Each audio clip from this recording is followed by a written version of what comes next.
The whole point of this is that personal habits do not stay personal. They will walk straight into your business as if it was an automatic door and they don't have to touch anything. They just walk straight in. But if the personal side is in order, the business finances will also be in order. If your personal finances are not in order, your business finances take a hit.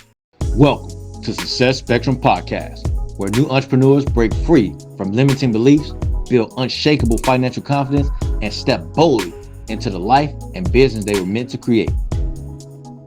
You've been lying to yourself. You've been saying once you make more money, you'll save more, you'll invest more, you'll open up that account. That's not how this works. Habits don't wait for money. You brush your teeth every single morning and hopefully every single night. That's because it's a habit. You don't decide to brush your teeth in the morning. You just get up and brush your teeth. You don't really have to think about it. You have money habits that are the same thing. You save because you save. You're a saver. You invest because you're an investor. It's what you naturally do. You've built that habit from earlier on. So whatever you do with your personal finances today, that's going to transfer into your business. If you currently save 10% of your dollars and you make $50,000, when you make $500,000, when you make $5 million, you are still going to be saving and or investing that 10%. If you currently save $0 or 0% of your income, when it comes to business, you are going to save 0% of your income.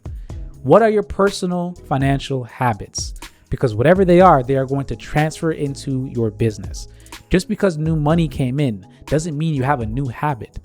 Whatever your habit is today, it just scales. It's going to tie into business. It's going to scale when you get more income on the personal side or on the business side. Man, what's the deal? I want to shout my boy out, Kadeem McLean, for just going over the flight assessment with me. Very knowledgeable, very aware.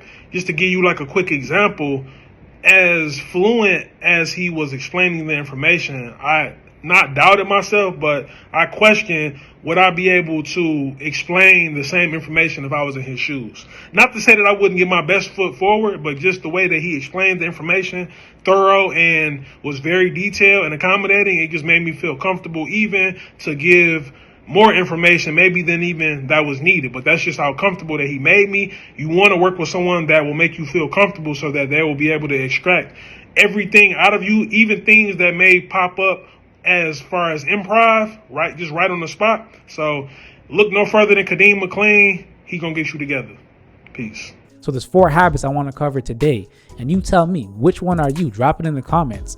Do you spend fast but track very little? You don't know your numbers, but you're quick to spend the money? Do you spend late and small only when the case is 100% credible? Are you a saver, an oversaver, someone who just saves consistently, or do you earn in waves and spend based on excitement? Let's go further into each of these because I think there's value here. You spend and invest fast but track little. If you resonate with that, you have a strength. You are decisive. You move while others are still thinking, and you're comfortable with risk. That allows you to hit bigger returns. But you're taking so many chances because you're just trusting your gut that, of course, you also have some losses. It's not all about bigger returns. You also have losses. There's a limitation here. You buy before you validate. You put $5,000 into a program on instinct without really doing a read, and you don't know your numbers because you're not tracking them. You don't know what's coming in. You don't know what's going out.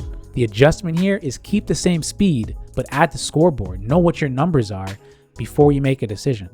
Another habit is you spend late and small only when the case is 100% solid and credible. You have a strength.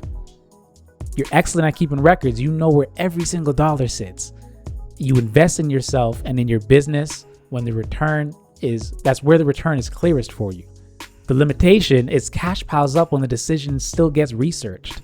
You underinvest in the thing that you say matters most to you, and it feels responsible the whole time because you're sitting there underinvesting, but you're putting something out. So you justify it. I'm putting something out, which is more than the next person, but I'm not putting as much as I could or should into this thing.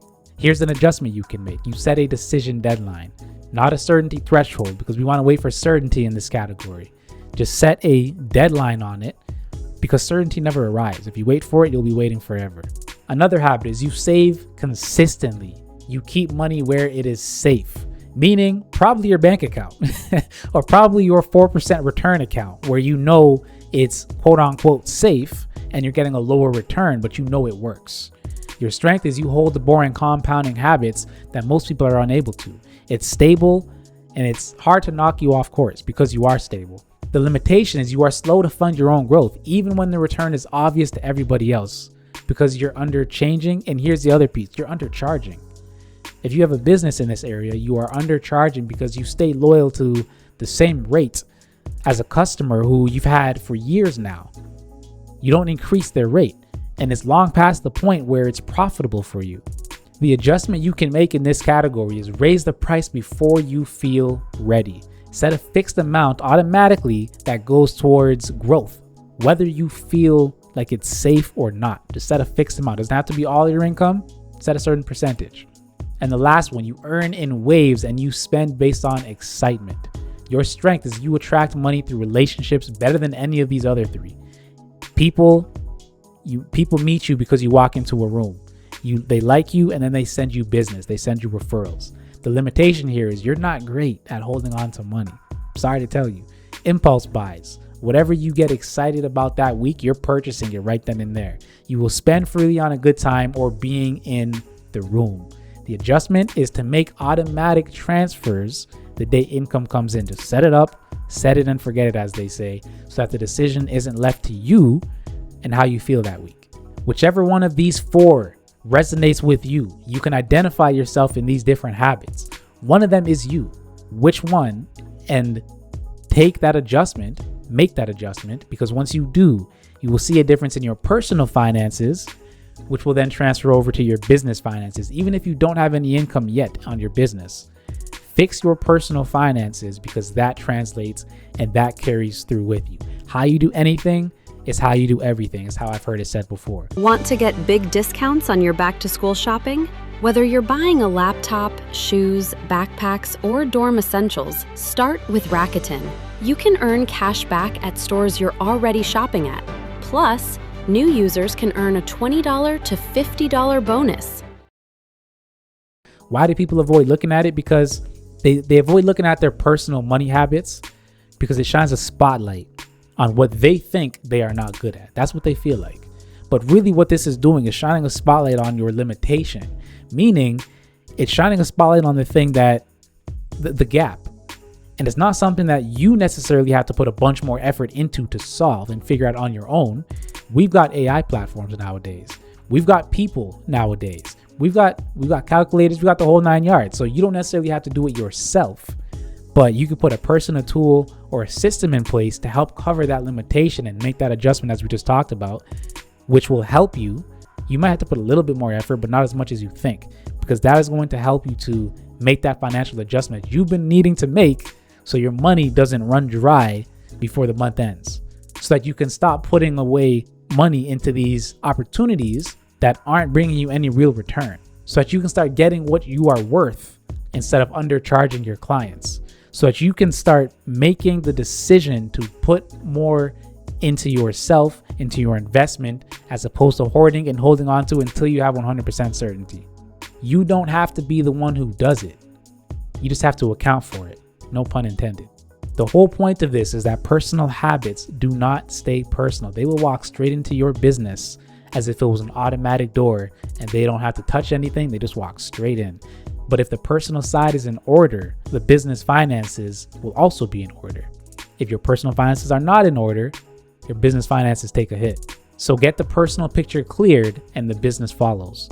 Whichever one sounded like you, name it, drop it in the comments, and pick the one adjustment that goes along with it. And again, find a person, find a system, find a tool that can replace you to solve that limitation for you. As I said, automate it in your banking app, whatever it may be. You don't necessarily have to put in the effort, but get it done and you will see the difference in your finances. If you want to know what your habits are when it comes to money, your money habits, and you want to see how you operate in different areas or your perspective on things, your preferences really, go to apexaffiliation.com/flight to get your free assessment. What is your money habit and what has it been costing you both personally and in business? To go back to that lie, you will not start to save, to invest more, to open up that account, to do whatever it might be you said you were going to do when you start to make more money. You'll do exactly what you're doing now, just with bigger numbers. So set those habits, make those adjustments, make those changes. And remember, success is not a destination, it's a spectrum. So keep evolving. Kadeem here, and I'll see you on the next one.